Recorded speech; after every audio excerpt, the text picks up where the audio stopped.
Bismillah. Alhamdulillah wassalatu wassalamu ala Rasulillah Sayyidina Muhammad bin Abdullah wa ala alihi wa sahbihi wa man walaha ma ba'du. Alhamdulillah. Ini Masya Allah.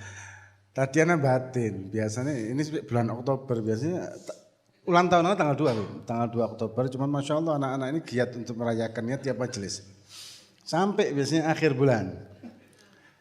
Biasanya ada kue tar, cuman berhubung kita lagi diet, Alhamdulillah. Jadi bentuk lain. Tapi Masya Allah ini dari Laskar Gamal, Laskar Gerakan Aswaja Malang Raya yang dipimpin oleh Habib Salim bin Aqil dan Habib Abdullah bin Salim Al-Jufri. Jazakumullah. Tapi sing ngelukis yang pasti bukan Habib Tola ini. Hah? Stempelnya. Cuman kok ketemu aku deh kene. Ala kulli hal alhamdulillah jazakumullah khair. Dan juga terima kasih banyak kepada para hadirin, para habaib Al-Habib Umar bin Abdurrahman Al-Haddad, kemudian Al-Habib Salim, Al-Habib Hadi, dan juga para kiai, para habaib, para ustadz, dan para sesepuh di Janti Barat, dan para takmir, jajaran dari takmir, dan juga alhamdulillah Al-Ustadz Muhammad Effendi, Masya Allah, saya beberapa kali kepingin silaturahmi sowan kenjenengan, tapi alhamdulillah beliau ada di tengah-tengah kita. Semoga bisa menambahkan keberkahan buat kita semua. Dan juga ada rekan kita di Gamal, Ustadz Abror, bersama sahabat beliau Pak Dadi dan Ustadz Lutfi, Masya Allah. Ini 3 serangkai ini kemana-mana, Masya Allah. Ke Jakarta, kemana-mana, dan berjuang bertiga. Tapi bertiganya ini, Masya Allah, punya kekuatan sepasukan penuh. Karena saling ukhuwah, saling cinta karena Allah dan Rasul. Dengan latar belakang yang berbeda. Bahkan rumahnya jauh-jauh juga, tapi ada ikatan ukhuwah, ada ikatan mahabbah, ada ikatan cinta karena Allah dan Nabi Muhammad SAW. Ini ikatan yang lebih kuat, bahkan lebih kuat daripada ikatan nasab sebetulnya. Ikatan darah. Kadang kita sesama saudara sedarah saja itu masih belum begitu kuat ikatannya, tapi ketika kita ada ikatan karena Allah dan Rasul itu luar biasa kekuatannya.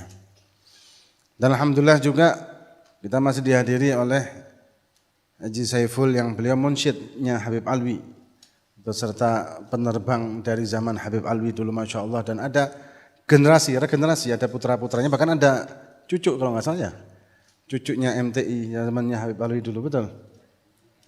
Hah? Ya, Masya Allah, regenerasi sudah 3 generasi, luar biasa.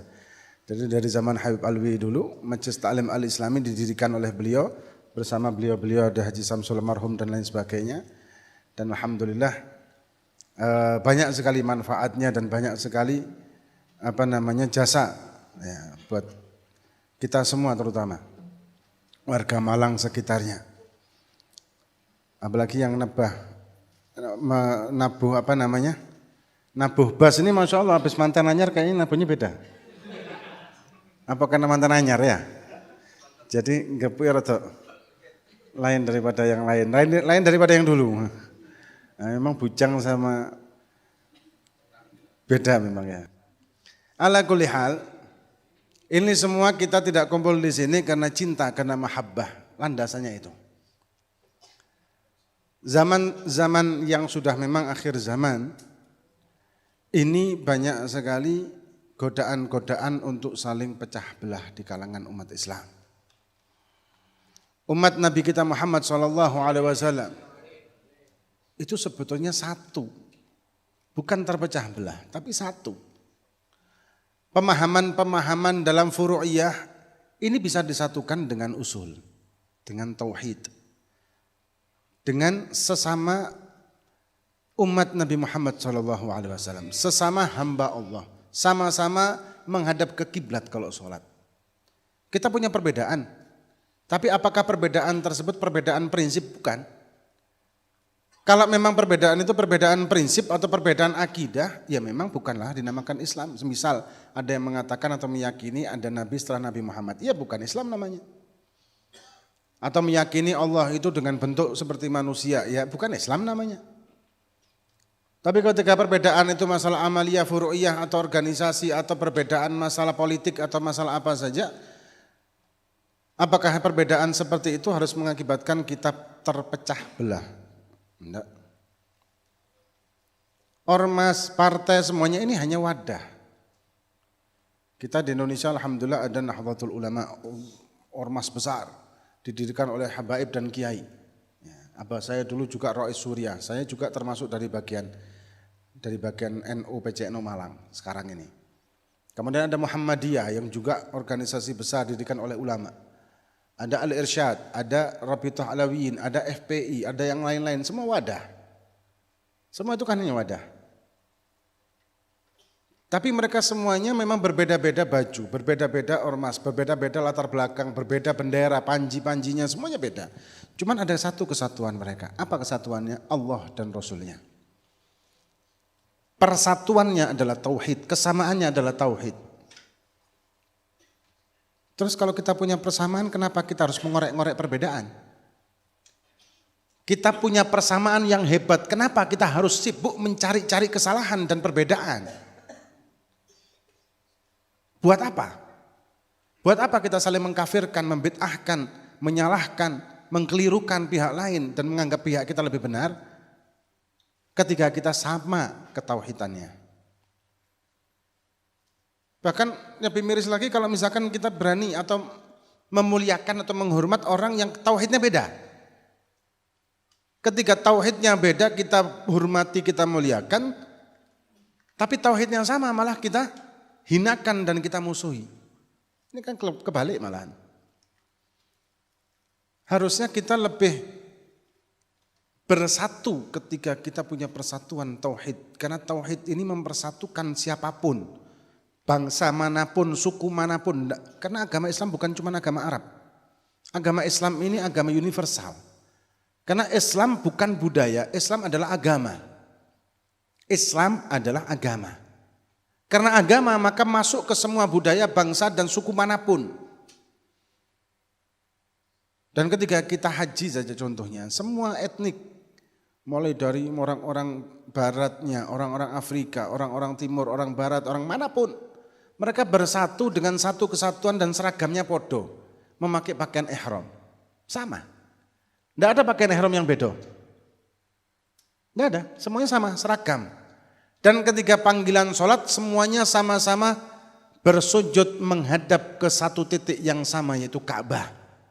Tidak terus, ngapunten, saya tidak mau sholat menghadap sini karena saya kalau di Indonesia ngadapnya barat, maka kalau di Mekah harus ngadap barat, terus ngadap Zam-Zam. Tidak kan? Semuanya sama menghadap ke kiblat. Doanya, caranya beda-beda. Dalam mazhabnya berlainan, ada 4 mazhab yang disepakati oleh ulama Ahlussunnah wal Jamaah. Dalam sholatnya, subuhnya ada yang kunut, ada yang enggak. Walhasil tapi punya persamaan semuanya. Terus ngapain? Sibuk untuk mencari perbedaan ketika kita punya persamaan sekali lagi. Ukhuwah Islamiyah di atas segalanya. Kita sesama warga negara, kita harus saling bersatu, saling menghargai sesama manusia, apapun agamanya, ya, apapun agamanya, kita menghargai. Kalau membenarkan, maka kita tidak boleh membenarkan agama lain, itu sudah pasti, karena lakum dinukum waliyadin, sudah. Inna dina indallahil Islam, sudah. Paten sudah, bahwa yang diridhoi sama Allah adalah agama Islam, titik. Dan agama-agama yang lain tidak diridhoi oleh Allah dan bukanlah bagian dari Islam. Jadi kita tidak boleh membenarkan agama manapun selain agama kita sendiri. Kita harus fanatik kalau masalah itu. Tapi kalau masalah hubungan sosial bermasyarakat, jangan pandang bulu. Jangan lihat agamanya apa. Misal ada tetangga kita sakit dan agamanya misalkan agama lain. Jangan kita mengatakan, mohon maaf saya tidak bisa membantu karena Anda agamanya beda dengan saya. Haram malah itu. Ketika kita mampu membantu, kita mempunyai mobil, maka kita bawa ke rumah sakit segera. Dan ini sudah sering saya sampaikan di semua pengajian. Islam ini agama toleran. Islam ini agama toleran. Apalagi torigoh-torigohnya kita, torigoh-torigoh, apalagi torigohnya habaib terutama, itu toleran. Toleran, sangat toleran sekali. Tapi pada tempatnya, bukan berarti toleran itu meyakini semua agama benar atau tidak mengatakan agama lain salah. Tidak, bukan itu namanya toleran. Kalau misalnya ada orang toleransi mengatakan semua agama sama, ya bukan toleransi namanya. Apa namanya? Pluralisme.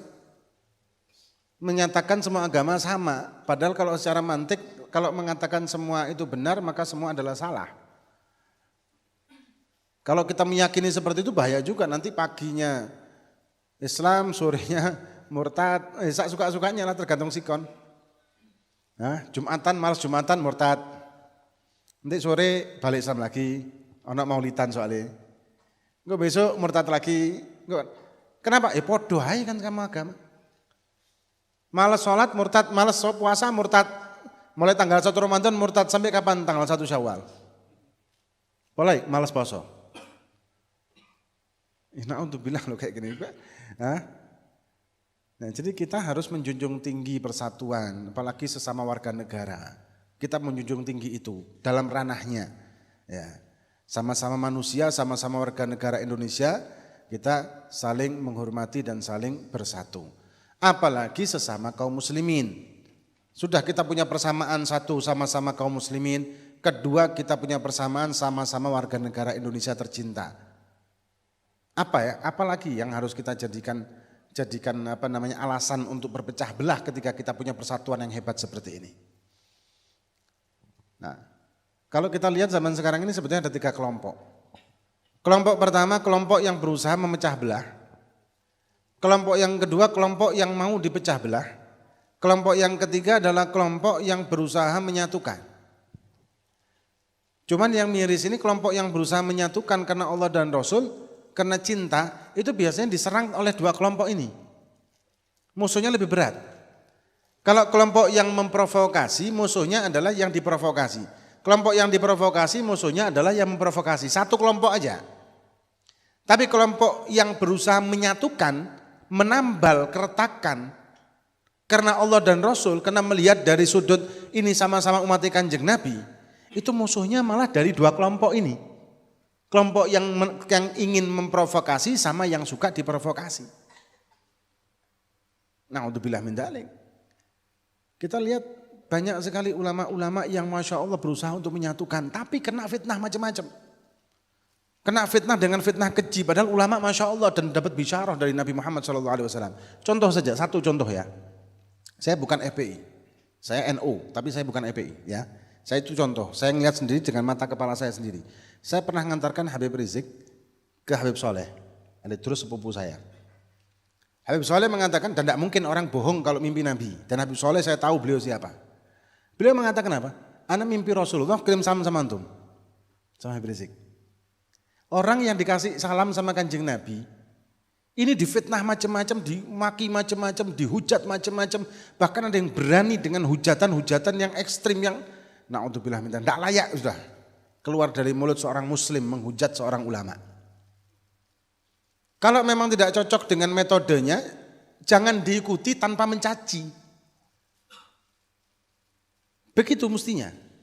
Kita tidak cocok dengan kiai fulan, ya sudah jangan diikuti, tetap hormati karena dia adalah kiai, kalau adalah ulama. Tidak cocok dengan Habib fulan, ya sudah jangan diikuti tapi jangan mencaci karena dia adalah seorang Habib. Kecuali kalau jelas-jelasan ada kemungkaran di situ dan melanggar syariat, melanggar perintah Allah, misalkan menghalalkan judi misal, atau menghalalkan khamr, kan sudah jelas-jelas fasik. Kalau ada ulama baik, hatta dari kalangan habaib sekalipun ya harus kita salahkan, oh ini salah, melanggar syariat. Tapi kalau masalah manhaj, karena beda manhaj saja ini bukan masalah. Manhaj itu ini, manhaj itu metode cara dakwah. Dan yang lebih parah lagi apa? Banyak yang berusaha mengadu domba antara perbedaan manhaj atau metode. Na'udzubillah min dzalik. Maka itu alhamdulillah kita di Malang ini ada perkumpulan. Ini baru pertama kali kemarin. Dan insya Allah yang kedua kali karena mengingat jadi ada beberapa pemuda-pemuda dari kalangan Nahdliyin datang ke kita dan ngobrol-ngobrol. Yang intinya mereka menyadari bahwa banyak di kalangan kiai-kiai itu yang murid dari abah saya Habib Alwi.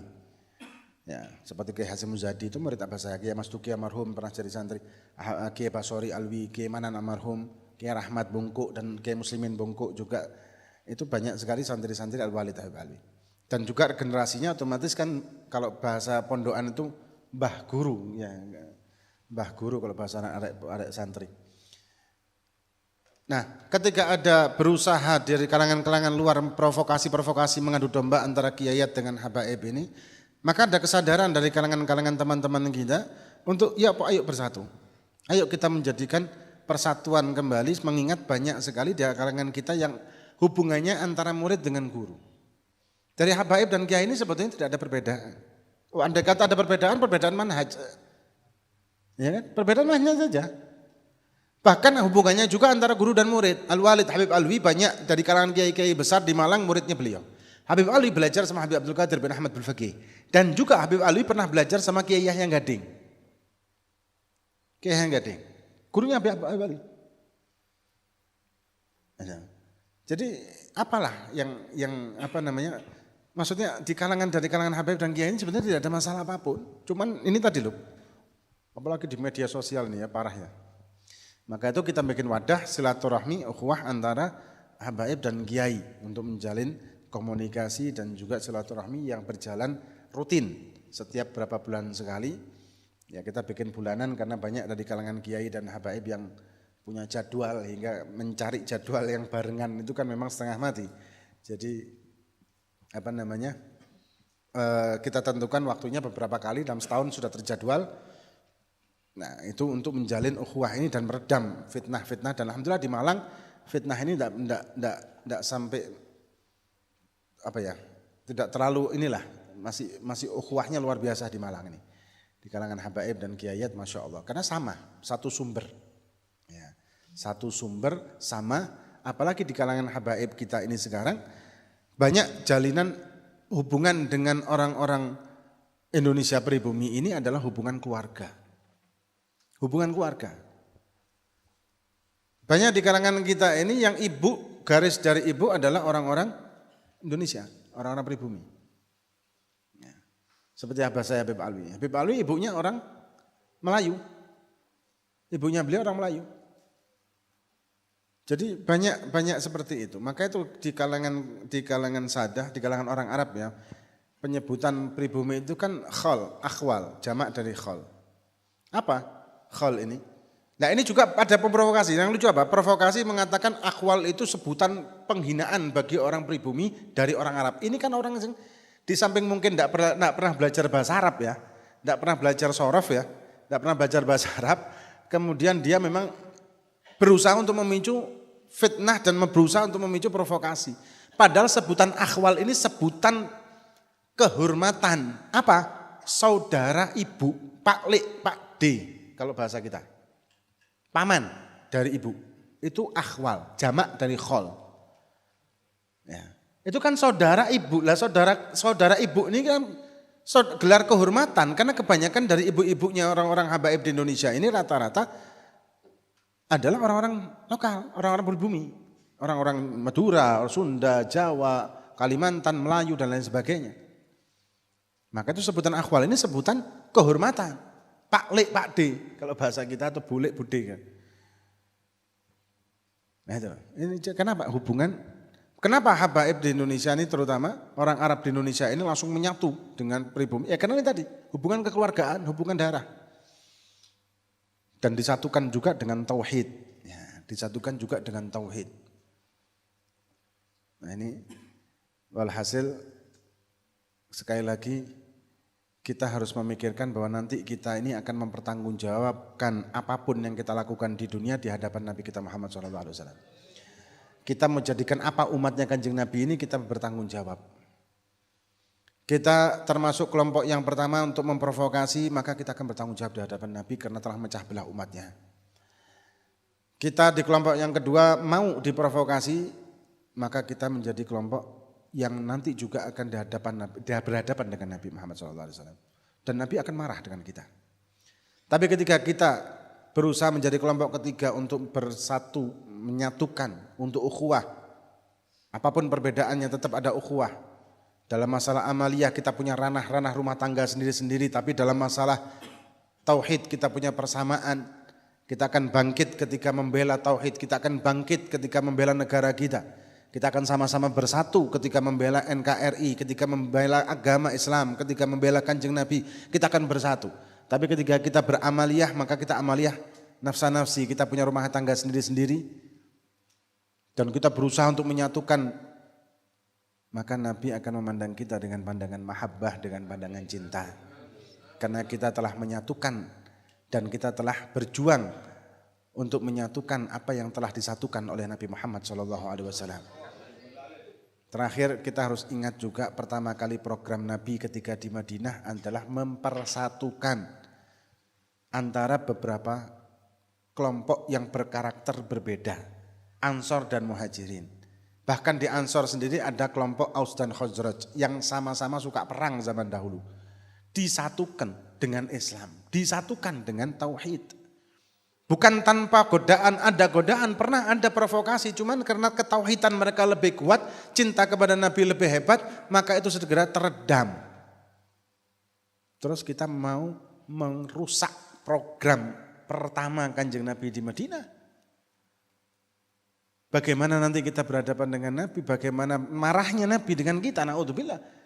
Padahal jasa Nabi ini kalau kita baca maulid tiap hari tidak bakal bisa kebales jasa Nabi. Malah kita balasnya dengan merusak program Nabi dengan pecah belah umatnya. Na'udzubillah min dzalik. Nah, ini yang bisa kita sampaikan. Mohon maaf kalau ada kata-kata yang salah.